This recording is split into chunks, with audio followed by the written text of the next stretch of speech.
Travaille moins, vis mieux. C'est dans l'air du temps. Travailler moins, on en entend parler de plus en plus. Autrefois, les gens étaient fiers de travailler beaucoup, de travailler dur. C'était valorisant de se tuer au travail. C'était un véritable statut social de partir tôt au bureau, d'y passer une journée très chargée et de rentrer très tard, trop fatigué pour profiter de la présence de ses proches. On se définissait par son métier, par son travail. Les temps changent. Aujourd'hui, on peut sentir un vrai courant qui nous pousse à mieux profiter de nos vies, de partager de bons moments avec nos proches, de voyager, d'avoir une meilleure qualité de vie. Il ne s'agit pas de devenir fainéant, mais de travailler moins pour vivre plus. De jeunes gens parlent même de travailler une dizaine d'années pour prendre ensuite une retraite agréable, bien avant d'être trop vieux pour en profiter. Mais comment travailler moins ? Pour beaucoup, travailler moins semble impensable. Le climat social est anxiogène, les prix des biens de consommation augmentent, les coûts de l'énergie prennent l'ascenseur. En 40 ans, le coût moyen d'une voiture a été multiplié par 10. Comment envisager de lever le pied alors que ton pouvoir d'achat diminue ?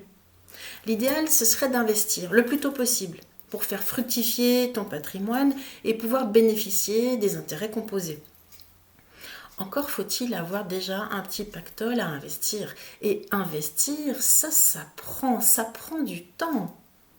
En échangeant ton temps contre de l'argent, tu vas très vite te retrouver bloqué. Un jour ne compte que 24 heures. Si tu dois travailler 2 fois plus pour gagner 2 fois plus, tu te retrouves dans une impasse. Pour profiter de l'effet de levier, tu peux utiliser la technologie. C'est aussi ce qu'on fait dans le marketing de réseau. Si tu parraines 4 personnes qui parrainent elles-mêmes 4 personnes chacune, tu développes rapidement ton réseau. En tout cas, en théorie. Ce modèle d'affaires fonctionne bien. C'est la façon dont certains le mettent en pratique qui fonctionne moins bien.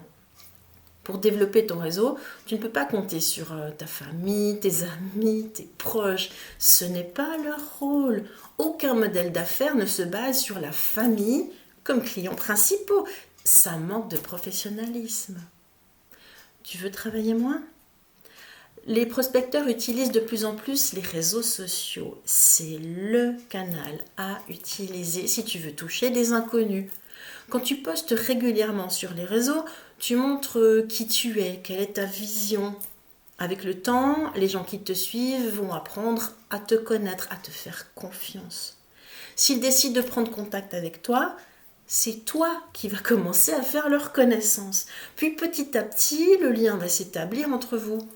Tu pourras proposer à ton prospect la solution à son problème, s'il en a envie. Les réseaux sociaux te permettent de présenter ton univers à un nombre grandissant de personnes. Ainsi, grâce à la technologie, tu n'as pas besoin de faire ta présentation à chaque personne individuellement. Tu vas travailler moins, mais plus efficacement. C'est la machine qui va diffuser ton message jusqu'à ce que les gens aient envie de te contacter. Tu ne discuteras ainsi qu'avec des personnes qui auront envie de te rencontrer, sans perdre ton temps avec ceux que ça n'intéresse pas. Ainsi, pendant que les machines répéteront ton message, tu pourras, toi, utiliser ton temps pour ce qui est vraiment valorisant, les contacts humains. Le marketing relationnel reste avant tout une question de relation entre les personnes, non ?